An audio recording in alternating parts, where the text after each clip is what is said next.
going to be talking about using context to enhance executive functioning throughout the academic day.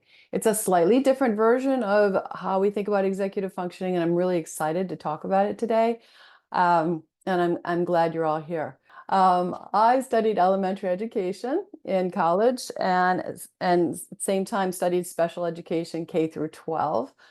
I got out of school and worked at a preschool for developmentally delayed students. And then I worked with grades 5 and 6 in a traditional classroom, well, traditional with 35 students. So I've had those experiences. Those were my early experiences that brought me into the field. After 5 years of working, I went back and got my master's degree in learning disabilities. I called myself a learning specialist at that point, and I started doing more evaluation, consultation, and individual interventions. A bit later, I started developing specialized programs for schools and for programs that were working with students with learning problems, attention deficit, and much later executive functioning, as that sort of came online as a challenge that we started to understand more, help people develop learning spaces in their schools. And I dug in a little bit deeper on academic coaching. I call it academic coaching because there's a very academic component to it. I only work with students who are in school in some capacity, but that said, it's been K through college. But why this? Why now? Why are we talking about this? I think that it was really during the pandemic that I started to have to drill down much differently than I had before with my students, and I'm sure many of you have too. We were just trying to figure out how to make it work. Platforms were switching, in person, online. The amount of expertise that people brought to education, in terms of technology or teaching in different forms was very different. And the students were different too. They were stressed and they were worried. They didn't have a lot of capacity and they weren't very available to learn in many cases.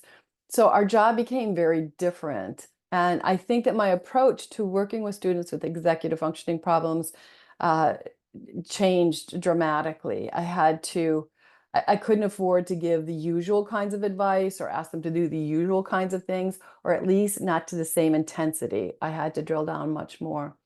So I had one student who was a freshman in college who had trouble before the pandemic hit, but this was his first year in college. He was locked in a room, in a dorm room. Food was delivered to him.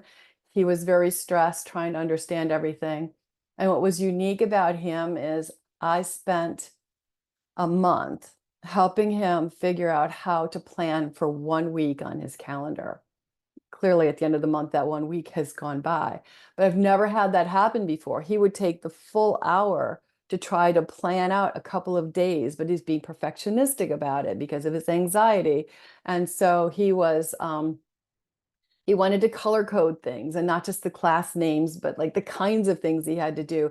And but his wheels were just turning so slowly. And if I tried to interrupt that, he shut down. So that shifted. The good news is after a month, he learned how to use his planner very effectively and do it in 5 minutes. So it worked, but I have never had to spend that long before. I had some students that were on the spectrum and they could not adapt to being online. One student, he told me that he couldn't do it because everybody was looking at him up close. But another student who was also on the spectrum, entirely different guy, said that he could do it better now because he didn't have to deal with all those personalities in class.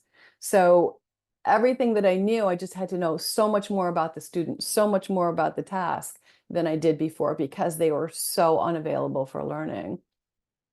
And then this last year, this was kind of fun. I don't know if it was because the pandemic was over or if he was just ready, but I had a college student who had spent the last 4 years getting exactly 60 credits in college, which is half of what you normally would get. And he did that by signing up for 4 classes every semester and failing 2. But his persistence was remarkable because he trudged through 4 years, failing 2 classes each semester. When I got him, we kind of talked about him just breaking it down to 2 classes a semester, but he said, no, I think it's just my organization. I just need to do that. And they were just as a poor modifier there because that's a big deal.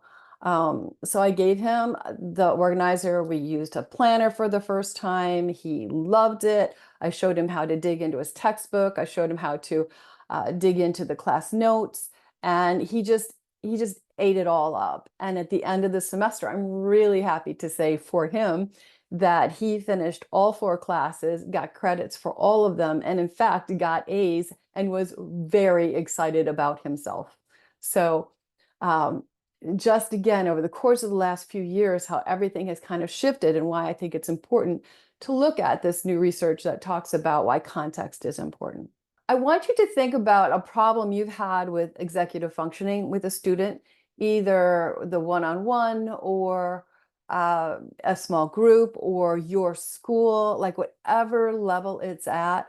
You don't have to share it on the chat, but I would like you to literally write it down, like put that person's name. I want them in your head as we talk today. So pick that person's name or name that group, the Bluebirds or whatever it is. It's going to remind you. We're going to come back to that person or group. If you are like a college level professor, I want you to think a little bit about, what are the problems my students are coming up against? Somehow name a problem of practice and we'll go on. And all of this goes to activating prior knowledge. Some of you have heard that term before, some of you have not, but we're sort of opening up a file folder to our heads, like this is what I'm attending to right now. This is what I'm going to open up. This is the cognitive schema I'm using. This is the topic. I'm going to start to put things in there. So both for subject content and cognitive and metacognitive skills, these are really important before we start a task. So this review is again part of activating prior knowledge. Thank you for doing that. The process that we're going to go through today, we're really going to look at process, because when you're talking about executive functioning, you're not talking about memorizing history or dates or scientific terms. You're talking about moving through that coursework. You're talking about moving through the school day. You're talking about everything in action. So I am going to present it to you as if we are also doing the kind of lesson you want to be presenting to your students. So the first step is always to review, which we've just done. The next step in every lesson, I don't care who you are, a museum docent, a college instructor, a kindergarten teacher, the next is preview, what we're going to do, what we're going to talk about. And previewing is part of activating prior knowledge. This little lesson plan that I have up here is one that I follow religiously, and it gets me through any kind of instructional mode that I need to be involved with. So the preview for today is this. We're going to talk about executive functions. We're going to talk about it briefly, but I will give time for you to ask questions in case there's something you need to brush up on. We're just going to share some terms and terminology so that we're talking about the same things. There's lots of different models, but I want to be sure you know which model I'm using and what terms I'm using so we can respond appropriately. Response to intervention, we'll just talk about briefly and then go on and do some nice application with that. And then the content area demands for executive functioning. I don't think I've ever heard anyone talk about this before. Maybe I'm, a novice, but this is what I think is really kind of interesting. And then how we blend these together is the third thing we'll do. So again, we reviewed, we've previewed, now we're going to talk about some new information. The first thing is executive functions.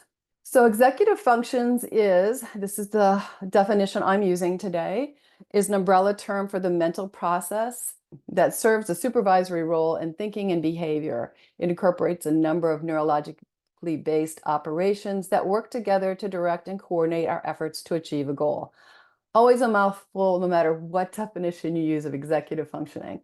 But you've noticed that I've highlighted certain words in there, and in my practice, I call that $10 words. I tell students that they have to pay $10 to highlight an important word. I think those were called keywords in the past, but no one seemed to get what that was. But if you had to spend $10, you would choose those words, and they do it really well. So just a little strategy I'm throwing in there. So this is a definition that I borrow from Dr. Joya and the brief. I find there's other ones that are great definitions and great ways of breaking them down, but I find this to be easiest for me as a classroom or academically inclined person. So planning and organizing, task monitoring, shifting, initiating, self-monitoring, inhibition, emotional control, and working memory. So these are the same ones in a chart form, and you'll see that I have a number next to some of those. It was interesting. I worked with a group of teachers in Pennsylvania for Talented and Gifted. It was a multi-district group, and I was able to coordinate with them ahead of time and ask them some questions so that that preview was really rich. When I came in and I asked them what kinds of executive problems did they find in their students. And so of the people who answered, 9 people said planning and organizing was their number one problem. 9 people said task monitoring, shifting, whether you're changing gears too quickly or too slowly, initiation, getting started. I think a lot of people who aren't involved in education and understanding the term executive function call that being lazy. I don't ever call it that. Initiating and getting yourself up to speed and ready to start on something is definitely an executive functioning task. Self-monitoring was 6. Inhibition was 1. And obviously you can see I got these out of order in terms of the quantities, but I wanted to talk to them about emotional control and working memory, so I put those at the bottom. It's interesting that a working memory got 0, and I think it's because nobody knows what it means or how to wrap their head around it. But I want to talk about working memory just a little bit. There are a lot of models for this, and I know that there's some researchers who would not like the version I'm going to give you today, but on a busy classroom on a Tuesday, this is the thing that sticks in my head and helps me plan. So I'd like to think about working memory as 7 bits of information plus or minus 2. So I want to give you an example. When you're a brave little first grader, you're looking at these symbols, the k, the a, and the t, and you're trying to blend them together and turn them into a word, into something meaningful. So a little bit of at until you get cat. You should know that this takes up, and this is rough, this is not research-based, this is application here, 3 bits of information, the k, the a, and the t, and until they come together, we don't know, we don't have the meaning. And then a big old second grader looks at this series of scribbles on a page and says cats. It has now become a sight word. It is now 1 bit of information. So that process of learning and automaticity created an opportunity for the student to use less working memory. We haven't shifted their working memory. We haven't changed it. But by introducing things and practicing them, they become automatic. Working memory is the thing that becomes a bottleneck when students are thinking. So no matter how bright they are, how quick they are, managing the information in their head or performing what they know is going to get bottlenecked on working memory. And we know that things like stress, chronic illness, concussion, all impacts working memory. So it's a fun little variable to watch. If I were to give you this number, these 10 digits, you would be beyond your ability to manage it because it's more than 7 bits of information plus or minus 2. But if I give it to you this way, the task has changed. 410 becomes an area code in Maryland. 404 becomes somewhere near Annapolis.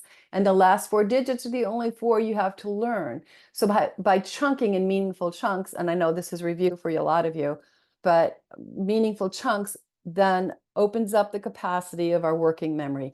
Working memory is an executive function. That's why I'm talking about this briefly today.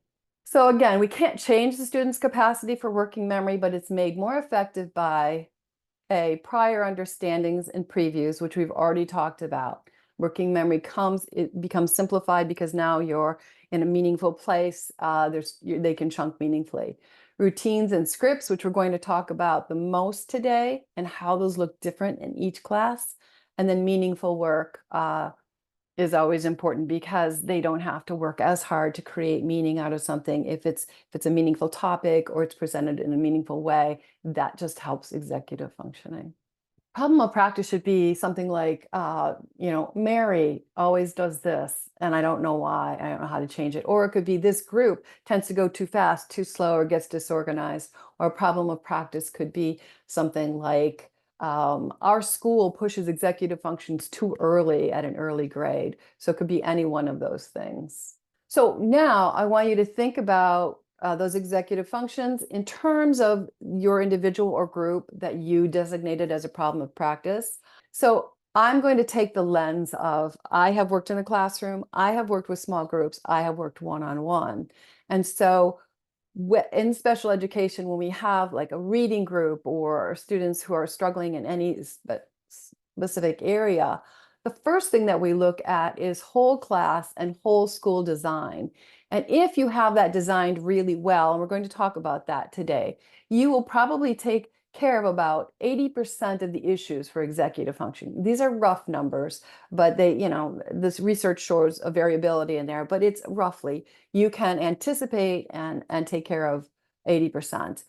But there's always going to be some that fall outside that. No matter how good a teacher you are, no matter how well you present it, there's going to be students who fall outside of that. So you're going to have to go to a small group setting. That might be the teacher with a small group. It might be a specialist with a small group. Either way is fine. But no matter how good you are at that, no matter how compelling and brilliant you are, you're still going to have about 4% of the students who will need a one-on-one to really drill down, like I told you about my college students. Now, if you add those numbers up, you're going to realize that they don't come to 100% because guess what? We can't reach 100% of our students every day in every way. So we have to let ourselves off the hook for that and just keep working at it. Okay, the question is, what assessment tests do you use at team meetings to validate the presence of executive functioning deficits? Standard, brief. So there's a few. If someone comes with a full battery of evaluations, I just use whatever the psychologists or testers have given us. But if they haven't dug in deep to sort of the performative problems with executive functioning, I really like the brief, but that really lines up well with the model. And that is sort of where I pulled my model from. The brief really helps me understand, how it's going to look in the classroom because it really asks about specific classroom things. So good question. That's my favorite. I won't arm wrestle anyone about that, but that has become my favorite. Question is a small group necessary other than one-on-one, or is it just a matter of efficiency? To create a small group, you have to be sure that they have very similar looks in terms of reading or in terms of executive functioning, so that if you're going to target the problem area, you're 90% sure that both of them are going to benefit from that. And the bonus of working in a small group is they see someone else who's struggling with it too, which I think is good for them. But it's rare that I can pair my clients in small groups because they're usually so diverse in terms of their needs. So we've talking about executive functioning, we're talking about the training. And so there was some research that says, why doesn't executive functioning training improve academic achievement? That is the name of this research piece. And that is what spurred me on to start to think about today's, the sort of the guts of today's presentation. So they did the research, and you can read that. That is in my bibliography. They say at the end that it does not impact it. It doesn't generalize well. They talked a little bit about executive functioning training online, on computers. The problem with that, as in all parts of education, is that it doesn't generalize. You might be able to pass it really well online. You might be able to show that you can outline, you can show all these things. But if you don't do it in motion, if you don't do it in context, it doesn't really generalize well, and students aren't successful. So the second point here is we extend this contextual approach to training executive functioning engagement rather than training executive functions directly. 100% I agree with this. This is my experience, again, especially after the last 4 years. First, it says interventions should incorporate task content that is contextually relevant to the targeted outcome, and we'll talk about what that means. And second, interventions should encourage engaging executive functions through reinforcement and contextual relevance. Again, back to that whole idea of previewing and reviewing and setting priorities. So now we're going to look at the content areas of executive demands. I have decided to just pick a few to talk about, but obviously we could talk about every subject in school and what's inside, what's contained in terms of executive demands. So the first one, we're going to look at addressing context in reading. So not just reading, not how to read a word, not how to blend words, not how to do that, but if you're a teacher of reading, whether it's little guys like this or older students, and you're in an English class, an English lit class, you still have to review what do you already know about dinosaurs? You know, whether you're going to read research or you're going to read a book about it. Preview. Today, we're going to talk about dinosaurs. We're going to talk about the way they make noise, or we're going to talk about how they became extinct, or we're going to dig into the history of it, whatever your preview is. I'm going to give some new information. You're going to tell them, outline what that is. And then we're going to apply it. And this is where it gets different in each course by using different forms and methods that are unique to that course, unique to that discipline as an adult. Some people know this already, a lot of people don't, but they are very different between the different courses. And then you review what you already knew. If you use this same process that I talked about at the beginning, you are addressing 80% of the students and the executive challenges in your classroom. If you don't use this, that number goes down because you haven't activated prior knowledge, you haven't told them what's going to come, you haven't reviewed it at the end. So reading, the forms and methods are something as simple as this, but again, not everyone knows these. So if it's fiction, there's a text structure, and good readers know it intrinsically, but people who aren't big readers don't always know this and need to be taught it. There's a main character, there's conflict, there's going to be a resolution, and there's going to be a change in the main character. So there's other structures you can talk about. Obviously, different schools will have different ones, but that's what happens in almost every book that we read.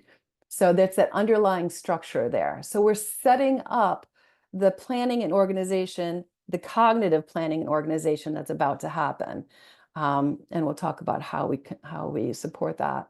But in nonfiction, that is not the same structure. We have titles, we have subtitles, we have diagrams and questions. These are the things that the editor and the author have conspired to put up front to say, this is the most important thing that's in here. You can preview a chapter that's 20 pages long and find out it just has 5 subtitles. It's only about 5 things. That's the cognitive planning and organizing we need to do in order to access and utilize our executive functioning to the greatest extent. So there's, again, all the executives are going to come in here, but in my experience, that when it comes to studying reading, planning and organizing is the first one that we have to look at. We have to tell them, we have to give them a version of what's going to happen, like a diagram of what's the main character, what's the conflict, like guide them through it. We're going to help them shift between whatever is on their mind before to this more complex thing that we're asking them to do next. We're going to run into working memory. If they don't have prior knowledge of the topic, you might have to do some more background working on that. And then task monitoring. So these are the 4 that I run into the most often in a reading task. So let's look at recommendations. Again, we've got this structure for fiction, got the structure for nonfiction, we got the executive functions that come into play, front and center. At the bottom, I've added initiating, especially for novice and discouraged readers. They're going to balk at the task because they're not good at it, or they're not interested in it, or maybe someone's anxious about something. So initiating might be a problem to watch for in any of the content areas. So recommendations are, again, a lot of these are things you already know. Explicit model, here's the structure for fiction. Put it on a piece of paper, put it on the wall. Nonfiction, put that model up. For shifting, you want to make sure it's high interest in a positive atmosphere. All of those are going to help people shift and actually initiate the reading process. Working model, working memory. We're looking at explicit modeling with an ing and repetition. So we've got the model at the top, and the modeling is something you do over and over again. Task monitoring, proximity, teacher proximity, and check-ins. How you doing with that? Initiating, I find that the most effective is read the first chapter together, because now you're into the topic, you're into the language, um, and you're already partway down that path.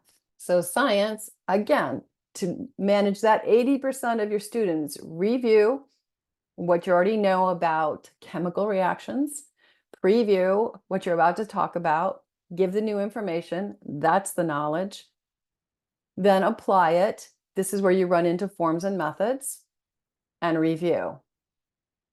Go right into forms and methods. For science, they're different than reading. The scientific method, it's based, a lot of science that we teach students in school is based on this method, because that's what the scientists use. We've brought it into the school down to the kindergarten level, where we talk about maybe not all of these, but some of them. So that method is intrinsic in science. And so we have executive functionings, observing and questions. First thing that comes to my mind, but you could think differently, is initiating. How do we get them into it? Planning and organizing for a research topic. Shifting, when it comes time to testing for an experiment, now you've got materials in their hands, and that's a whole different flow that's going on. And so they have to keep the concept in mind while they work with the materials, maybe work with a partner. A lot of shifting that goes on at that point. Analyzing data, working memory gets pretty taxed here, because they're taking all that experience they've had and they need to turn it into words or pictures or whatever the task is. And then task monitoring while they're doing their report conclusions. Am I comfortable with what I wrote? Am I comfortable with what I found? Can I put this on paper or on a diagram that makes sense to everyone else?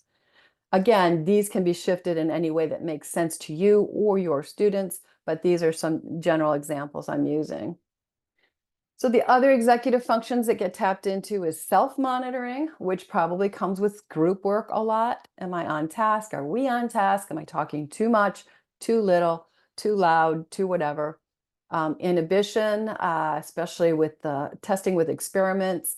You've got materials in your hands. Can you inhibit your actions so that you can perform the task? And emotional control, especially with frustration during initial attempts. Every time we're teaching something new, we're going to have to look for people who, everyone's going to have emotions, but some people are going to have trouble controlling those in order to produce what they know. So the scientific method, we've got that. We've got the executive functions we talked about. And so what are the recommendations? Again, for initiating, proximity, teacher proximity and check-ins, planning and organizing an explicit model. We're going to do this, then this, then this, on paper, on the wall. Shifting, proximity and check-ins works well. Working memory, again, high interest and positive atmosphere. I love what you're doing. Keep it up. I know it's a little hard here, but keep trying. Task monitoring, explicit modeling and repetition. And the last, you can see it's all about proximity and checklists. For self-monitoring, generally, if you just get close to the students, they start to get back on task. But if someone's really having problems, then you want to have a one-on-one with them and create checklists for them so they can help learn how to self-monitor, how to inhibit, how to exert emotional control when they're feeling a certain way. I asked a good friend of mine, Denise O'Neill, to identify your process. She's been a music teacher in Anne Arundel County for years. She's retired happily, and also happily helped me with thinking through the process she has when she teaches a song to a student. So like on our curriculum planning, it might say, teach a song, but in fact, it means all of this. She wrote this out for me. So teaching a song, it's the process. Once again, it's listen to the music, identify the signs you need, identify the phrases, identify the contour. And I'm like, what is contour? I don't know anything about music. So interesting. Clap and say it, name the notes, practice, put phrases together and perform. So all of these things this is the process of learning a song, and we have to become aware of what those processes are so we can move the executive functions through that. Again, what she does, I'm sure, or did, because I know she had wildly successful classes and everybody wanted to be in the performances. She would go through this. She'd review what they already know, preview, new information, apply, and review. It goes for everything. Again, those are the executive functions that are getting tapped really hard. And those are the interventions that I'm suggesting. Okay, what about reading from nonfiction textbooks, science and history, and factual content sources? Do you have a model similar of adapted like you have with fiction books? Yeah, there is a model, and it's kind of what I already put out there, that preview, preview with the subtitles. And what they do is I have my students literally open up a chapter and like, here's the big science chapter. It's 20 pages long. Read the subtitles out loud to me. And every time they read one, I say, what's the $10 word? They give me the one word that would stand out.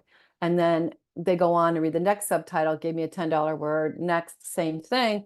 And what they're doing is making micro decisions in each of those subtitles about what's important in that chapter. And generally it takes them 5 minutes. Then, just to be fun, I ask them to close their book and I'm going to give them a pop quiz. And they go, ah. But I say, what is the chapter about? And they're like, oh, it's about, and they can name off at least 75% of what they just went through. And so I said, now all you need to do is read and fill in the blanks. So that's my number one strategy that I love. And I love the looks on their faces when they realize that they know what the chapter is about, as opposed to reading word 1, word 2, word 3. How long is this going to take? When am I done? That kind of reading. So it's previewing that's really important. New information now. We've talked about executive functions. We've talked about response to intervention. We've talked about content area, EF demands. Now we're going to blend them with response to intervention again. You may have already gone there in your head. Kudos to you. But so now what is a busy educator to do? You have to get through all your curriculum demands, collect lunch money, get kids to the cafeteria, all those things. But you also have to think about their executive functioning skills. Again, that is why I talk about this 80%. If your whole school is on track for the right executives at the right grade levels, if your departments have teased apart what is the processes in music, what are the processes in science, what are the processes in history, and have a really nice conversation, list those and agree about those, then you'll get a nice movement through. So that's where 80% of your work goes, and you're going to find 80% of your issues go away. Okay. Very few schools really do that as carefully as they should to cover the executive functioning problems that they're having. So then after that, small groups. Again, sometimes it's a class small group. Sometimes it's within the school, like in math. And I'm sorry I didn't talk about math. Math, of course, has so many processes: long division, managing fractions, algebra, all those processes. But in order, again, identify the processes, try to get some continuity in your class levels and in your school on how you're going to move through those so that they're not coming up against new processes all the time. Long division looked like this in 4th grade and it looks like this in 6th grade, and I'm learning it all over again in a new way. So try to nail those down a little bit. And while I'm talking about processes, I want to talk about what platforms you use, what apps you use, what software you use. Every time you ask a student to switch to this platform, to this app, to this software, you are putting in a whole new round of processes. Where is that app? Where's the button to get into it? Where's the button to get out of it? How do I maneuver within it? It's a whole process. So you've got a science class with a process in a process. Just be very careful about how quickly and how many kinds of technical things you're introducing to students. Introduce them in an easy topic and let them practice it, let them partner up. But during the pandemic, and again, we were all just trying to make it work. I had one student who had to go through 5 platforms to answer one math problem. He couldn't even remember what the math problem was by the time he got there. So be careful of that. And then again, the one-on-one, assume you're going to need it. Make sure that your school, your grade level, your class has a way to respond to that. And then you will keep people moving along most effectively and efficiently. So go back to the beginning, consider the problem you'd like to solve, that person that's hard for you to wrap your head around. The problem of practice is another way I talk about it, only because it sort of encapsulates from whole school to small group to individual problems. So consider that. Through the course of our conversation, our time today, have you discovered a solution? And I want you to like literally answer that for yourself on your paper if you wrote it down. Or have you discovered a more generative question? Instead of, does Mary need that help? Do I have 5 kids that need that same help? A generative question is one that generates, takes a broader look and generates solutions for more than one person or one situation. If you have that, please write it down. Is there a resource or a process you could tap in to help? Someone at your school, another person who's here today that you recognize, or a process to tap in for help. I think a lot of times we want there to be a solution. Like, I've got this problem, I want this solution. Often the solution is a process, something that I need to get the student to consider using their planner, and that's the process that they need to go through before they can start to figure out that I need to study for a test in 3 days. So don't always think of a solution, think of a process that leads towards a solution. And some of those we've talked about today. If you have really defined something for yourself today, or you're in the process of doing that, this is a forum that I really love. It's in the book, Boosting Executive Skills, that I'm author of and Dr. Cooper Kahn co-authored. We're both co-authored, we say it that way. But I took this originally from Project Zero at Harvard that did a lot of work into the pedagogy of understanding and planning for leadership and for teaching. And I absolutely love this. I did not give you a big version, but if someone wants a full page version, if it's too tiny, I will send that to you. What I do when I'm just really stymied by someone is, and I'm going on, I don't even realize at the back of my head, I'm like, what am I going to do? I take this out, and in 15 minutes between this page and the next one, I have a plan for where to go and how to pursue this problem that's been bothering me. So the first one starts with defining a problem of practice, and then those next questions help you think it through, and then you summarize it at the bottom, and then you're putting into this action plan. So this is, it's from a dream. It's not just a goal. It goes right into a plan, and it sort of guides you very easily, all by itself, into how to plan and make changes for your practice. My question is about individual follow-through for high school students. How do you get them to use organizational skills outside of the classroom and outside of supervision? Good question. As we know, high school students are less likely to follow a recommendation.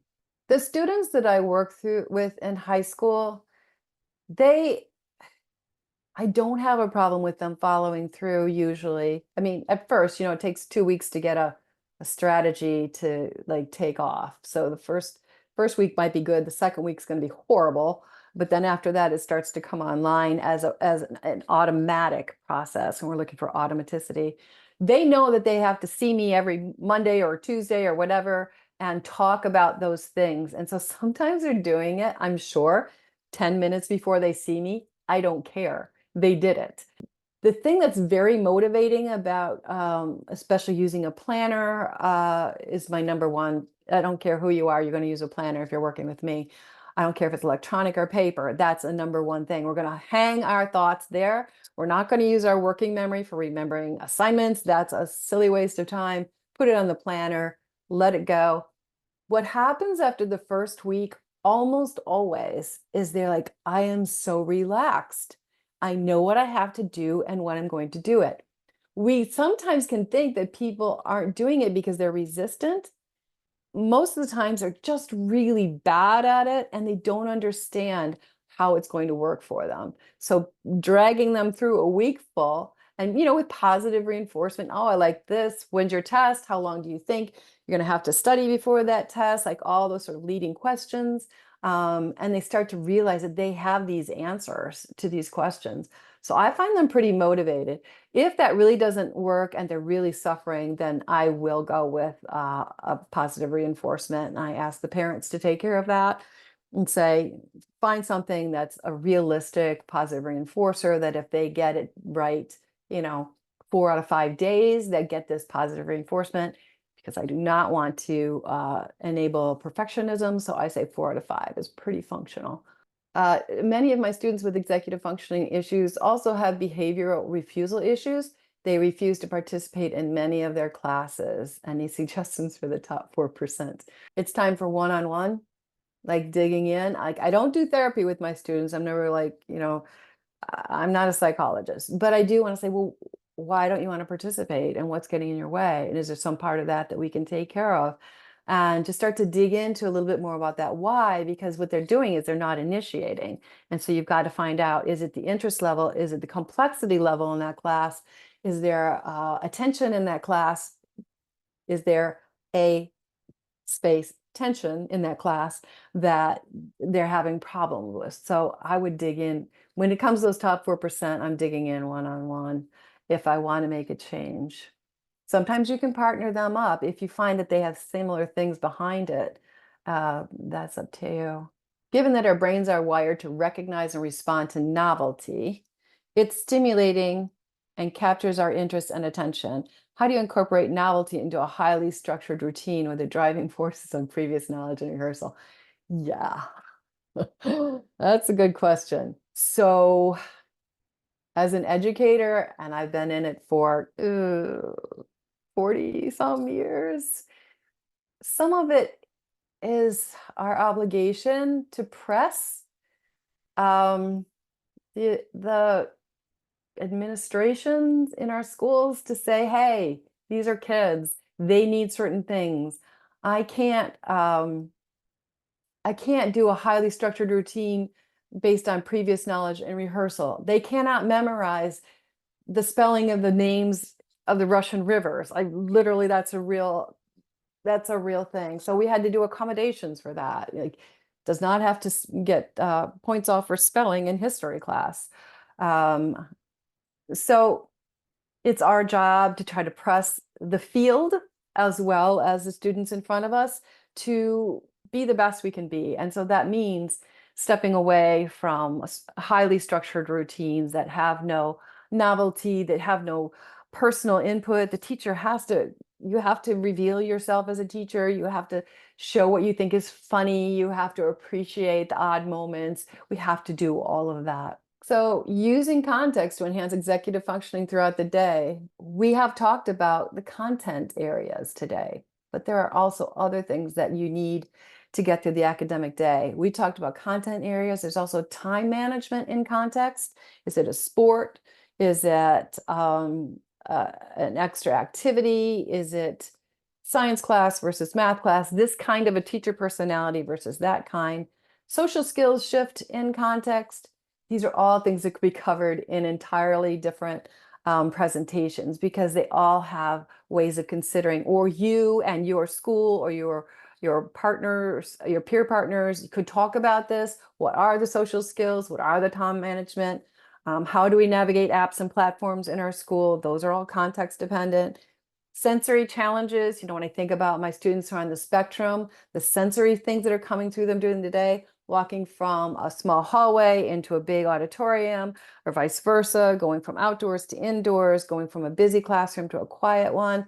There's executive challenges in that. And then transitions, how do I transition from one activity to another, one classroom to another, one teacher to another? All of those are going to involve executive skills and are worth looking at. So final, as I'm kind of wrapping up here, the quote at the bottom is, there's evidence that teachers' own metacognitive knowledge is related to that of their pupils. So this is one of my very favorite activities, and you can certainly use this in any class to do a review, at the very end. I asked students, and when I was a docent once, I would ask the attendees to write on an index card. First I thought, and now I think, these are some of the thinking routines that come from Project Zero, which I love, love, love. A question, is this nonfiction method any different from SQ3R? Yes and no. Anytime you use a mnemonic device like SQ3R, I have to go SQ3R. What is that? S and Q and 3RRR. What are the three R's again? So in terms of my executive functioning, I have a process to unpack that SQ3R abbreviation. And so that kind of gets in the way of the process of identifying um, the the subtitles. Because here's the directions for that. Read the subtitles, give me your $10 word. That's it. There's no other working memory involved. So it's a little different. But if you unpack SQ3R and walk through it, it's pretty much the same. Have you found evidence games helping kids with executive functioning? If yes, what names do you recommend? There are some electronic things that I use to sort of stimulate a student who's kind of ragged at the end of the day and they're seeing me at 3 o'clock. I'll use things, there's some memory games and some executive functioning games, and now I'm trying to remember what it's called and I can't quite remember, but I use them as a warm up for like 3 minutes. And sometimes if I use them, I try to tag them to the kinds of executive skills we're going to have to address that day. So, or I also just let them pick. If they're just ragged and worn out, I say, which of the games do you want to play today? We play it for 3 minutes, and then I use their heightened sort of stimulated state to then get into the things they have to. Big trouble with emotional regulation and learning. Yeah, I think for a long time, educators were ignoring the emotional regulation. We're leaving that to the therapists, but actually, it's not emotions that we're taking care of. It's the ability to regulate emotions. Dr. Kupkan just I think it's out in Kindle, just finished a reissue of her book, Late Lost and Unprepared, and she has an entire chapter about emotional regulation, and I love it. It talks about how to recognize it, what you can do about it. And yeah, it definitely gets in the way of learning because it sort of takes over our working memory. Thank you for that question. Please, when you can scroll back to the beginning and comment and consider that executive functioning is in essence, quote, thinking abilities, unquote. And so identified that in the American Disabilities Act. Then again, perhaps you disagree that executive functioning through multifaceted is different and distinct from thinking abilities. I have to put on my legal hat for that because thinking abilities and American Disabilities Act, um, I can't tell you that I've read the conversations about that lately, but when it comes to having a disability in the school, and one of the disabilities, it does often come under physically or health impaired, so it does qualify for IEP if it needs it. Almost always qualifies for 504 as long as there's an impact in the school. Okay, my son was diagnosed with ADHD in elementary school, but is not on any medication. However, he was very good at remembering lots of things, like he memorized 100 plus capitals of countries before he turned 2.5 years old, and many more examples. He continued this trend until he reached high school, and then we could see a very steep decline thereon. He's not been even able to remember simple instructions or simple things as told by teachers. How does this working memory differ by age? Well, that's a really good question. Actually, memorizing the capitals is not um, much of a working memory task. It's a long-term memory task. So working memory is really more that holding something, a process in your head while you work it out, like the phone number. I'm holding that in my head. I'm rehearsing it using a rehearsal strategy until I pop it into the phone or write it down.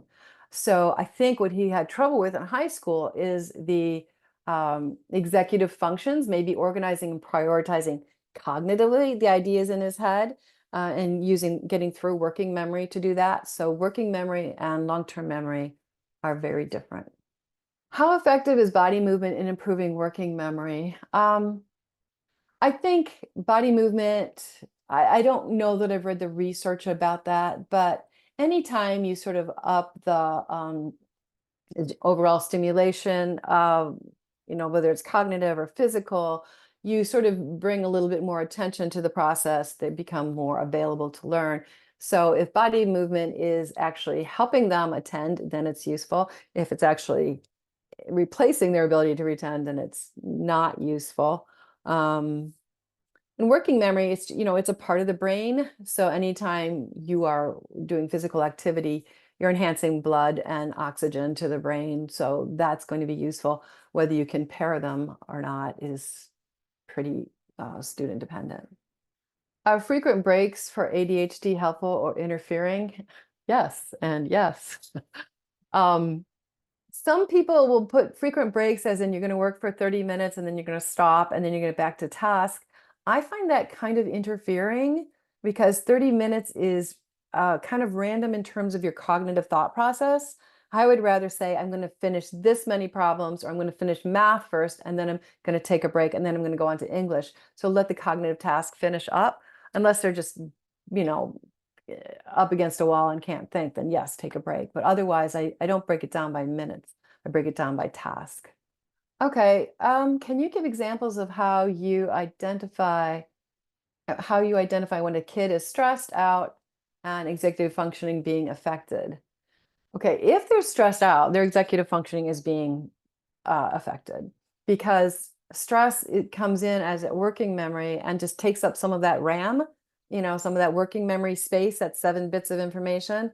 Attention, being having split attention also affects working memory. So when we want to improve performance and there's a great deal of stress, you really have to address the stress first. And sometimes you will pare down the task so that it's easier for them to manage while they're taking care of this stress area. So you kind of tie accommodations with interventions until the stress is relieved or managed in some way. It's a great question. How would you approach testing accommodations for ADHD and being on the spectrum? Um, I approach it just like everything else. If you are talking about a 504, you need to say what the presenting problem is, what's the most impactful thing, and then you write accommodations for testing. Extra time is the usual one, but uh, the other one that's really important, if they have any kind of anxiety, and people on the spectrum can often, because they are functioning in a world that's very traditional and their thinking is non-traditional.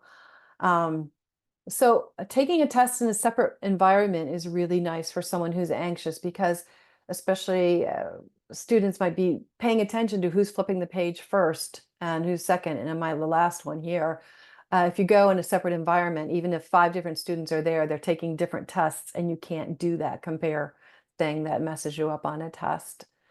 Thank you so much for those, and thank you for coming today. And I hope that helps. You should have my contact information in some ways.